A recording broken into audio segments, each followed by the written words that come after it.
नमस्कार, मैं हूँ वर्तिका नंदा। इस समय मैं तिरुवनंतपुरम में, केरल की राजधानी। यहाँ पर एक बहुत सुंदर मौका बना, मातृभूमि फेस्टिवल ऑफ लेटर्स और ये इंटरनेशनल समारोह। यहाँ पर आई तो फिर एक सुंदर मुलाकात भी हुई। मुलाकात एक ऐसे व्यक्ति से हुई जिन्हें मैं बहुत सालों से सिर्फ फ़ोन के जरिए जानती थी। परिचय उनसे फ़ोन का ही था और एकेडमिक परिचय था। इनका नाम है डॉक्टर सुमा एस।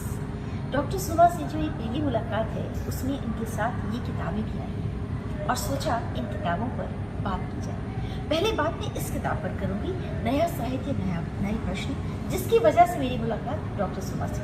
डॉक्टर सुमा, पहले इसके बारे में कुछ बताइए। देखिए, 2018 में मैं जब इधर के सरकारी वनिता कॉलेज में काम कर रही थी तो उस समय एक इंटरनेशनल सेमिनार का आयोजन करने का मौका मुझे जो मिला, वो साहित्य अकेडमी लेटर्स और उसके साथ साथ वाणी प्रकाशन, इन दोनों ने ये दोनों मिला के हमारे सरकारी वनिता कॉलेज के हिंदी डिपार्टमेंट की तरफ से ये जो इंटरनेशनल सेमिनार चलाया गया था, तो उसमें जितने भी टीचर्स, एकेडमिशियंस और रिसर्च स्कॉलर्स ने पार्टिसिपेट किया है, उन सभी लोगों ने अपने अपने परिचय प्रस्तुत किए, अपने अपने मतलब साहित्य संबंधी जो नई नई समस्याएं हैं, नए नए ट्रेंड्स है, इस पर बात हुई। बहुत ही अच्छा था। 3 दिन का वो इंटरनेशनल सेमिनार, उसमें बुक एग्जीबिशन भी चला और वाणी प्रकाशन ने इसमें काफ़ी भूमिका निभाई भी। और वाणी प्रकाशन की तरफ से भी उसमें जितने भी पर्चे आए थे उनका एक बुक निकाला था, वो ये है नया साहित्य नए प्रश्न। उसमें प्रिया जी है जिसने आपकी कविताओं पर एक पर्चे जो प्रस्तुत किए थे। और उसमें खूबी ये थी कि मैंने सभी पार्टिसिपेंट से ये बता दिया था कि जो जो नए हैं साहित्य में, जो पहले जो हमने देखा है उससे हटके जो नए नए लेखक जो उभर के आ रहे हैं उन पर आप अच्छे प्रस्तुत करें। सेमिनार में अपने अपने विचार जो रखें। उस पर काफ़ी लोगों ने हमारे साथ वो सहयोग भी दिया था।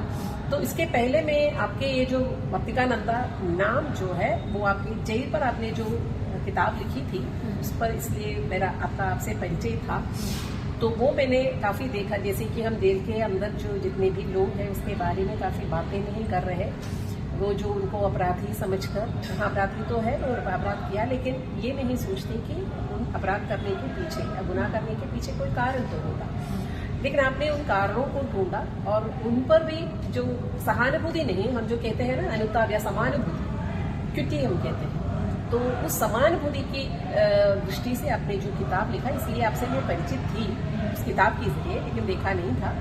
और ये जो उन्होंने मतलब प्रिया जी ने जो पर्चे आपके कविताओं पर किया, उसमें आपने जो नारी पर, वहाँ भी आपने नारी जो है पुलिस स्टेशन के बाहर जो अपराध कक्ष जो है, नारी पर जो गुनाह हो रहा है, नारी पर जो उत्पीड़न हो रहा है, आए दिन आज भी हम सुन के आ रहे हैं, उसमें कोई ग्राफ तो नीचे तो नहीं आता, उत्पीड़न के ग्राफ तो ऊपर ही जा रहा है। उस पर आपने जो कविताएं लिखी, तो इसलिए मैंने ध्यान से वो भी पढ़ा।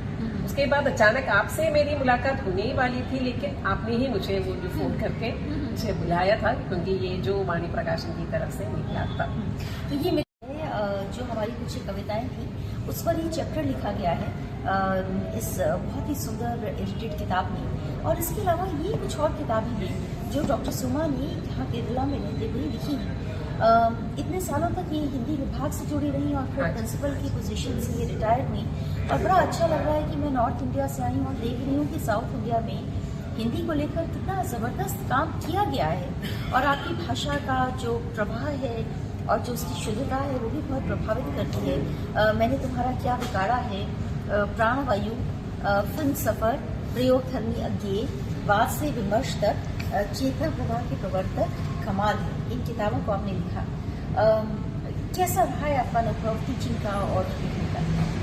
ये टीचिंग के कारण ही मुझे ये लिखने का जो मौका भी मिला और लिखने की प्रेरणा भी मिली। ये दोनों ट्रांसलेशन है। ये जो विकासुदन मांगड़ हमारे यहाँ के पर्यावरण पर लिखने वाले साहित्यकार है, बहुत ही बड़े साहित्यकार है। और ये जो है केरल के सबसे पहले ट्रांसजेंडर एक्टिविस्ट और कवयित्री है विजयराज मल्लिका, जिनकी कविताओं को मैंने ये मेरा अंतिम किताब है, ये 2 साल पहले वहाँ के दिल्ली के पुस्तकोत्सव में निकली थी, ये भी वाणी प्रकाशन की तरफ से। और इनकी आत्मकथा मल्लिका वसंतन का मैं ट्रांसलेशन कर दी। अच्छा, अरे वाह! तो ये जो आपने इतना सारा काम किया है, तो इसके लिए आपको बहुत सारी थैंक यू। आपने ये जो इतना खूबसूरत काम किया है, इसके लिए बहुत सारी बधाई और इस बात का भी आभार कि आपने समय निकाला। यही तरीका है जिससे भारत जुड़ता भी आपस में, भाषा भी जुड़ती है और बहुत खुशी है और बहुत सुखद अनुभव रहा आपसे मिलना और इन किताब को देखना। चाहूँगी मैं कि ये अलग अलग लाइब्रेरीज में आए, हमारे कॉलेज की लाइब्रेरी में भी आए और छात्र इनको पढ़ें और शिक्षक भी पढ़ें, ताकि हम सब आपस में एक दूसरे को समृद्ध कर सकें। आपका बहुत बहुत थैंक यू।